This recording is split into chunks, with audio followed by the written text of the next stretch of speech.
Hello YouTube, je te retrouve dans une nouvelle vidéo pour te présenter le tarot des symboles bibliques.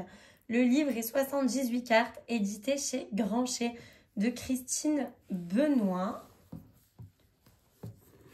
que tu retrouveras au tarif de 29 €. Alors, on va voir un petit peu déjà qu'est-ce qui est écrit.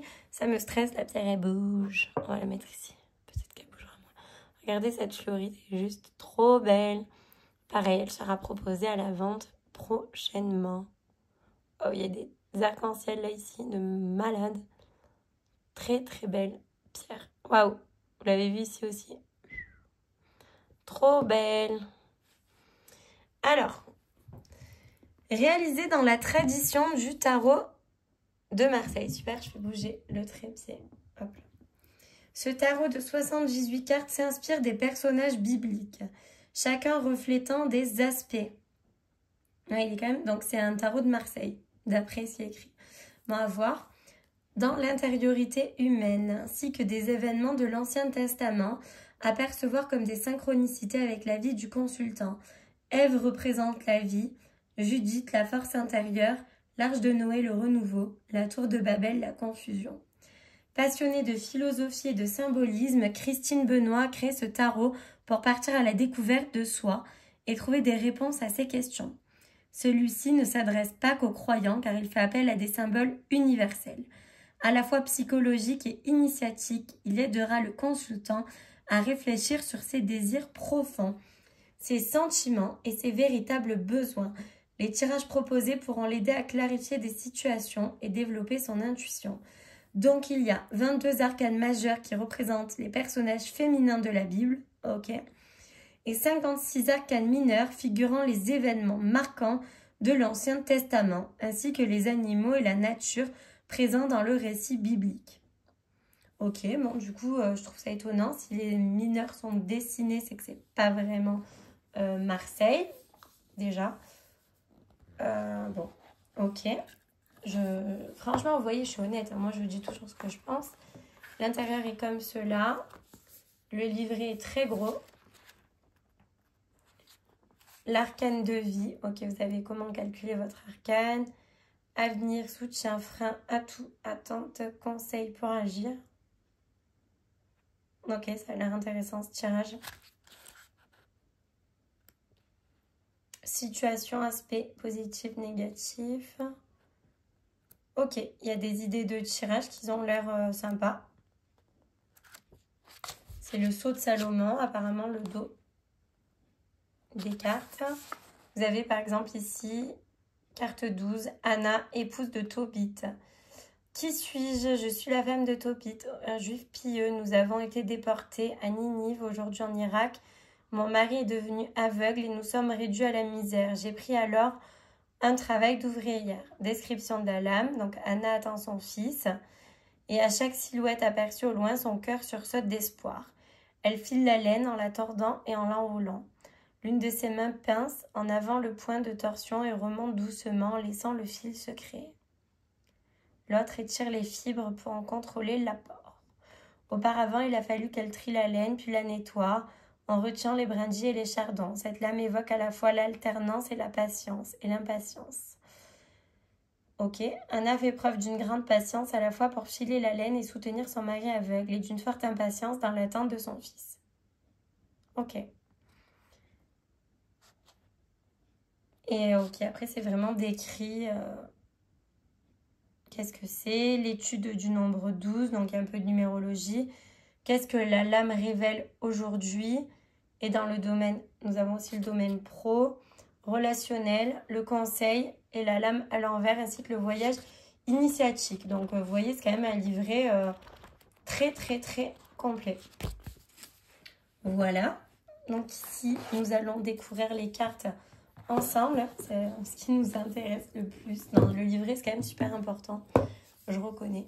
Alors, je fais ça parce que des fois quand on arrache, ça abîme les cartes. Voilà, c'est bon.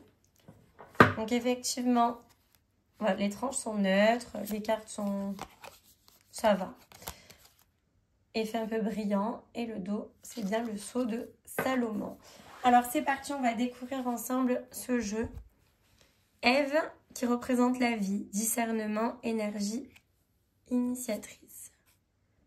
Sarah, le tout est possible, confiance et patience. Rebecca qui représente la guidance, l'intelligence et la détermination. Mais vous voyez, ça parle de tarot, mais moi je ne reconnais pas vraiment le tarot. Non, parce que le 3 c'est l'impératrice. Et l'impératrice, elle ne représente pas forcément la guidance. La patience, les A, dévouement, constance. Le 5 est la veuve, la foi. Ok. Partage et profusion. Donc là, ok. Le 6, l'amour inconditionnel, le choix. Ok, qui représente les amoureux. 7, la fidélité, don de soi, humilité. 8, la justice. Donc là, ok, c'est vraiment inspiré de Marseille, du coup, hein, la justice. Le 8. Mais la justice en mode perversion et innocence. Le 9, normalement, c'est donc l'ermite. La vision juste, clairvoyance et révélation. Ok. Le 10, normalement, c'est la roue. La beauté, agir, subir. Le 11, la force.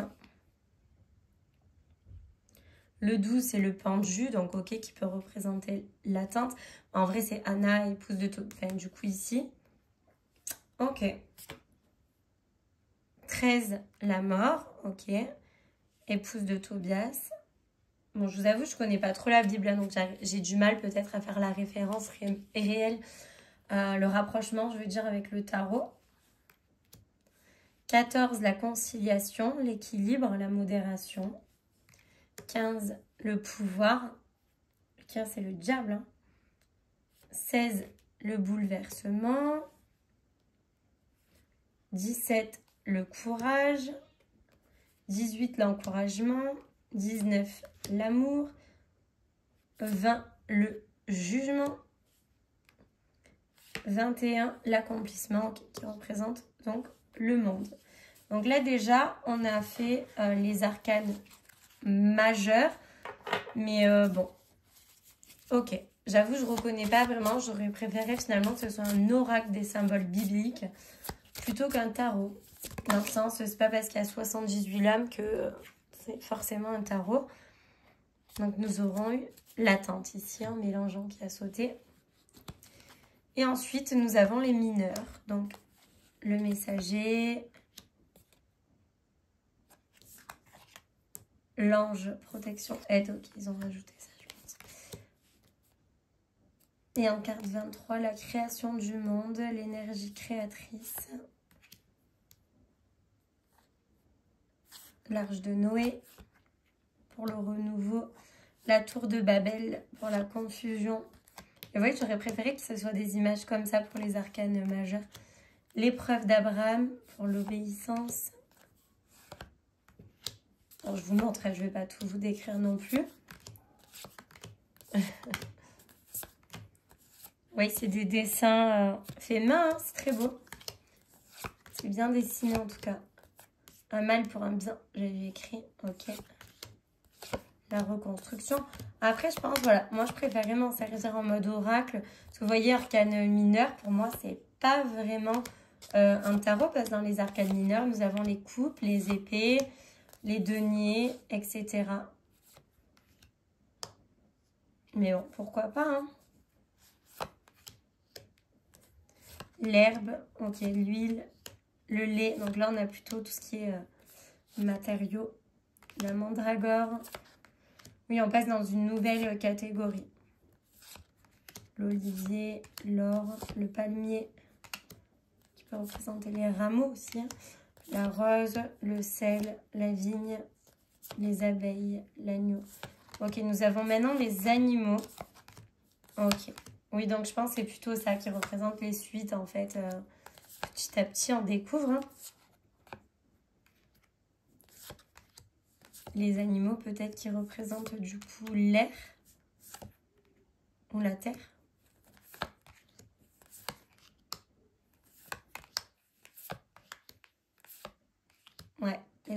peut-être qui représente plus la terre. Enfin, vous voyez, j'essaie de... Bon. On va mélanger tout ça. Oui, je le connais pas, hein, je le découvre en même temps que vous. Donc, vous avez vraiment mon avis sur le vif. Hein. Voyons voir quel message pourrait sortir. Donc, tout à l'heure, on avait l'attente, on a dit.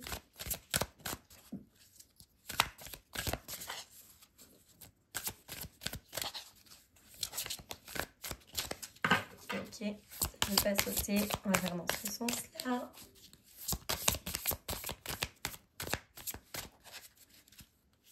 Non, mais c'est original en tout cas. Voilà, ça, on peut vraiment retenir. Du coup, tout qui s'est mélangé. Ok. Nous avons donc l'attente ici et l'épreuve, les 10 plaies de l'Égypte. Obstacles et répétition des scénarios. Ok.